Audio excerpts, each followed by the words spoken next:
ladies and gentlemen, welcome back today's show. My name is Spencer Washington. Joining us here today. All right, a lot of stuff to get to, and despite Mueller's push, House Republicans are today scheduled to declare no evidence of collusion in the Russia investigation. Even as the special counsel expands its inquiry and pursues criminal charges at least against four of Trump's associates. Here's the thing. There is still, apparently, according to the House Intelligence Committee Republicans, they said on Monday that their investigation had found no evidence of the collusion between Donald J. Trump's presidential campaign and Russia to sway the 2016 election, something Donald Trump tweeted about, obviously in all caps on Twitter. Representative Michael Conway, the Texas Republican who's leading the investigation, said Republicans agreed that committee Republicans agreed with the conclusion of the American intelligence agencies that Russia had interfered in the election, but they broke with the agencies on one crucial point, that Russians favored Trump's candidacy. The bottom line is Russians did commit active measures against our election in 2016, and we think that they will do that in the future. But we disagree with the narrative that they were trying to help Trump. Which is a little interesting because that's kind of been proven and is very, very clear at this point. Probably, other than the fact that they interfered, was probably one of the most clear things from that anyone has reported. It's been so widely spread. But he pretty much, this is kind of interesting because he kind of favors here the narrative of the establishment in this point, because he is probably most likely an establishment Republican. All kind of establishment Republicans, like they don't want to see. They don't want to see any kind of changes, any kind of disrupting of the apple cart here. And this kind of, if you think about it, it's going to disrupt it. I mean, this will give them an excuse to crack down more tougher on things online, which is where the Russians interfered mostly, which is where a lot of times grassroots movements will spread, and that's not very good. And you gotta agree the Democrats will like those too.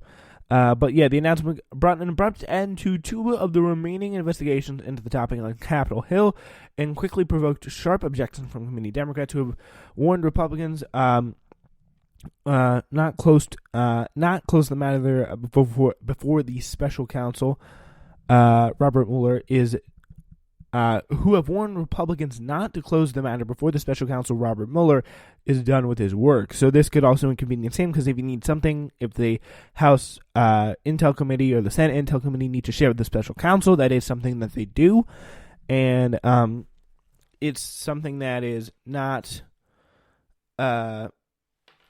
It's really not kind of something that should be done, just kind of out of respect, like the investigations that are always going on. Just do nothing but keep the investigation open, keep the material present. And that's only going to make the investigation take longer, because you think he's like, oh, he's not going to find the information. He's going to be like, okay. Anyway, but in a statement on Monday evening, Representative Adam Schiff, the top Democrat on the committee, lamented the decision, saying the committee had put partisan politics over a fulsome fact-finding and failed to serve the American voters at a key moment in history.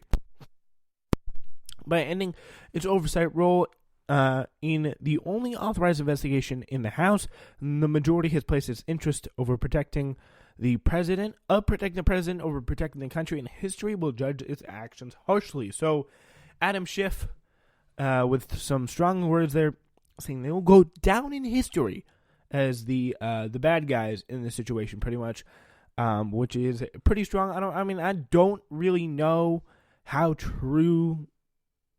It's pretty clear what they're doing here. They're essentially giving him a gift, and I'm obviously I got to say he's right about that. Now they look good, because they're literally they're investigating themselves. I'm thinking about the Republican Party is one of the most unified groups of people in politics. If you look at it, other than a few outsiders, they investigate themselves. Every single one of them is loyal to Trump. They have every interest, everything to lose in him going down. And they cleared him. So they investigate themselves, essentially, and clear themselves of any wrongdoing. Schiff and the Intelligence Committee also disputed the Republicans, finding that the country's intelligence agencies had erred, which is kind of a funny statement. No, they could never err. They can never make an error. They're perfect people. They're so smart. Those intelligence agencies. That's the narrative that Schiff wants to hear, because he's one of the biggest pro-intelligence agency people out there. Him and Pelosi had a big rally to support the bill that allows the intelligence agencies to spy on you through your phones and computers. But American intelligence officials concluded in January 2017 the President Vladimir V. Putin of Russia personally ordered an influence campaign in the 2016 election, pivoted from trying to denigrate Clinton to developing a clear preference for President-elect Trump. That's a direct quote there. Brian P. Hale, who's a spokesman of the Office of the Director of National Intelligence, said the agency stood by the work and reviewed the committee's findings to check for their validity. And Corey Lewandowski was the final manager of the House. Interviewed the Republican findings hand Trump, who dismissed the whole matter as a wish on a convenient talking point before Mueller even interviews the president or possibly other key witnesses, because he's getting to a point where he is at that point. He's requested to the president, say, hey, Trump, can you come here and join me? And he said no. So that is interesting, saying, quote, in all caps, of course, the House Intelligence Committee has, after a 14-month-long, in-depth investigation, found no evidence of collusion or coordination between the Trump campaign and Russia to influence the 2016 presidential election. Yeah, so it's pretty much where that is at that point. They have said nope. But the decision leaves a single committee on Capitol Hill that is investigating an attack on American democracy, in addition to the special counsel, which is the Senate Intel Committee, which is kind of dumb, considering this is such apparently a big deal. And I believe it is, and Republicans, pretty much everyone believes it's a big deal. It should be investigated. It should have gotten to the bottom of, Republicans even said that before. Republicans were like, oh, we should treat this as some sort of a, I don't know, just let's be nice and let's just let's give them something here. But the decision leaves a single committee on Capitol Hill that is investigating this self-described attack on American democracy. And so this is Conaway, who leads the House Intel Committee, said the committee would turn over a 150-page draft report to the Democrats on Tuesday for review and comment. The document includes more than 25 recommendations for related to elections and cybersecurity, counterintelligence practices, and campaign finance rules. Love to hear what their campaign finance rules are. It was taking more money, unlimited finance from donors. Yeah. He said the committee was preparing a separate in-depth analysis of the intelligence community's January 2017 assessment. So that should be all very interesting. And yeah, we're going to move on to healthcare in 45 seconds.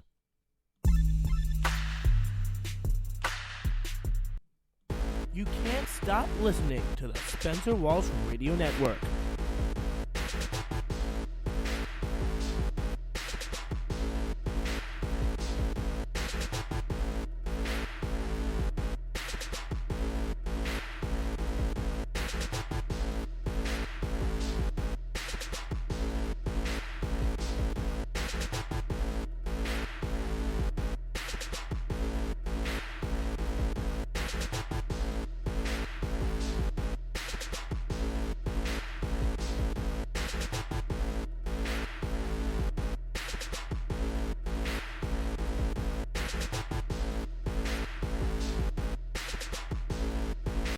All right, ladies and gentlemen, so pretty much that is where we are at the moment.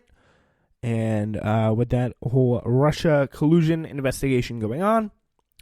And yeah, so now we know the Democratic establishment is moving closer and closer to single player, but the activists, they still want the real thing.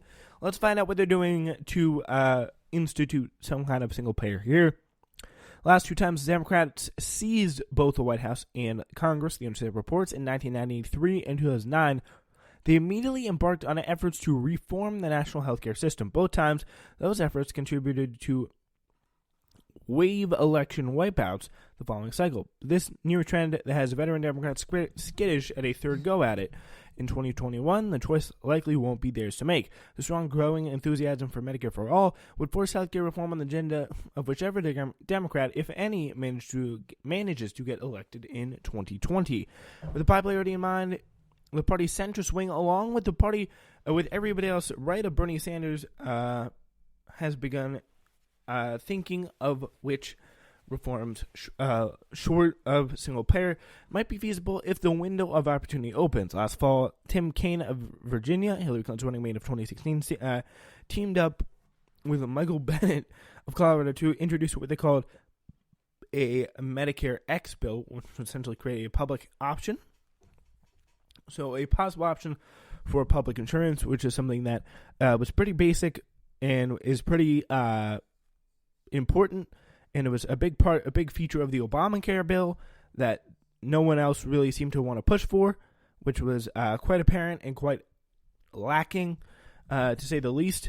And but with that popularity in mind, the party's centrist wing, along with everybody else right there pushing for it, Brian Schatz has created his own Medicare buy-in plan, which would utilize the public program that is in many ways superior to Medicare when it comes to coverage and copays. And Senator Chris Murphy has put together what he says is possibly the quickest on-ramp to single payer.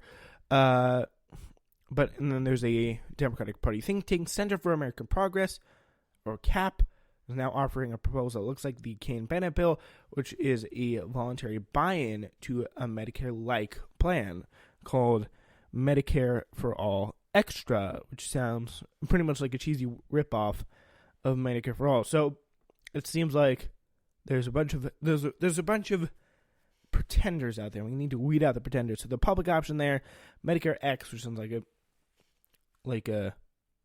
I don't know, seems like it's pretty much the same thing as Medicare, but like decked out in all black. I don't know, because Medicare X, that's what makes me think of, like, it's like a Medicare would be like a sleek car, and the normal is like average color, and then this one's like a little bit more stripped out, decked out in black, a little more carbon fiber, just to make it look a little more shiny there. But Brian Schatz of Hawaii, meanwhile, had his own Medicare buy-in plan, in which would utilize the public program, in many ways superior to Medicare when it comes to coverage and copays. Senator Chris Murphy of Connecticut has put together what he says the possibly the quickest on-ramp to single payer. He did that, as we know. And then the plan the Democratic Party think tank, Center for American Progress, has is essentially looks very similar to the Kaine-Bennett bill, which was the Medicare X bill, essentially. The plan differs from the one offered by Sanders in a number of ways. Sanders' plan dubbed Medicare for All would move all United States toward a Canadian-style system. All Americans would be covered by a Medicare plan with no deductibles and copays, and it would break the link between employment and health insurance, and private health insurance companies would be regulated to providing only supplemental coverage, similar to how they operate under the current Medicare system. So, obviously, as you can imagine, big contributors to Center for American Progress are some of the health insurance companies. It's essentially the Blue Cross imagine, this is not true, but imagine the Blue Cross Blue Shield report on healthcare from the Center for American Progress. That would be a little weird. But anyway, so yeah, that plan they have would instead offer a public plan, Medicare Extra, as a choice that Americans as individuals and employers could opt into. Unlike the Sanders plan, it's kind of a softer version of that.